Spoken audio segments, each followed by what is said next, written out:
వెళ్ళైతే కలిసి వచ్చారు కానీ చాలా కొద్ది మంది లోపల ఇబ్బంది పడుతున్నటువంటి పరిస్థితులు ఏం చెప్తారు సార్?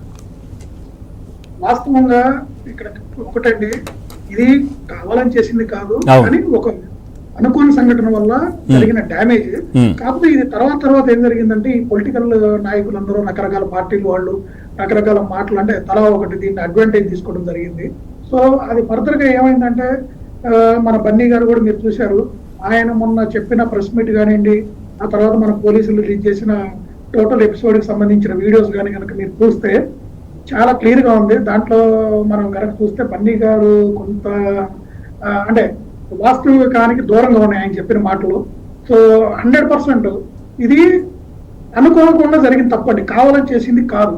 సో బన్నీ గారు కూడా అది తెలుసుకొని ఇక్కడ ఇగోలు ఇవన్నీ పక్కన పెట్టి జరిగిన డ్యామేజ్ కి కంట్రోల్ అంటే ఒక క్షమాపణ అనేది, అంటే తప్పు చేసినప్పుడు ఎవరైనా సార్, పెద్దయినా చిన్నైనా ఎవరైనా ఒక క్షమాపణ అనేది కోరి ఆ తప్పుని రెక్టిఫై, అంటే వాళ్ళకి ఆర్థికంగా కానివ్వండి, రేపు వాళ్ళ భవిష్యత్తును దృష్టిలో పెట్టుకొని కానివ్వండి.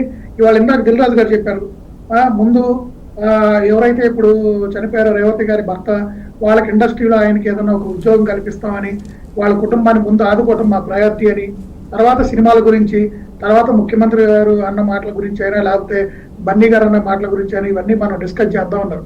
నిజంగా అది ఒక పాజిటివ్ పాయింట్ అండి.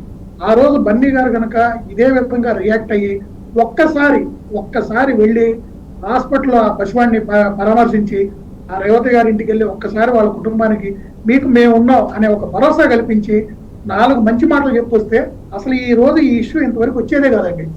ఈ ఇష్యూ కేవలం రకరకాల టర్న్లు తీసుకోవడం కారణం అక్కడ వాళ్ళు ప్రదర్శించిన అలసత్వం.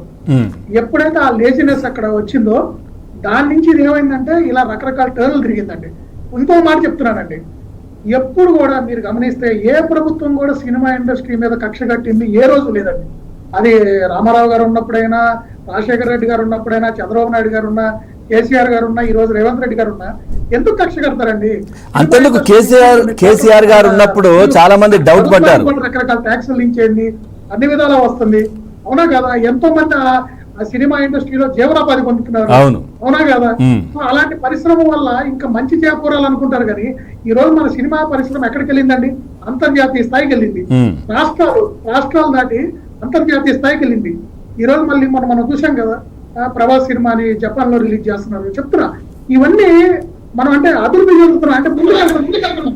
ఇలాంటి చిన్నవి వచ్చినప్పుడు ఏంటంటే దాన్ని ఓర్పుతో, సహనంతో, తెలివితేటలతో సమస్యను పరిష్కరించుకోవాలి. కానీ ఇగోలకి లేకపోతే నేను క్షమాపణ చెప్పేది ఏందని కొన్ని ఒక లైన్ ఉంటుందండి. ఆ చిన్న లైన్ కి అటుండదానికి ఇటుండదానికి డిఫరెన్స్ అదేనండి.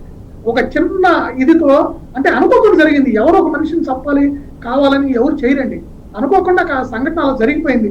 ఆ దుర్ఘటనకి ఒక క్షమాపణ చెప్పుకొని ఇమ్మీడియట్ గా రియాక్ట్ అయ్యి ఫిజికల్ గా వెళ్ళి ఆ కుటుంబానికి ఆ నష్టాన్ని నేను భర్తీ చేస్తాను, నేను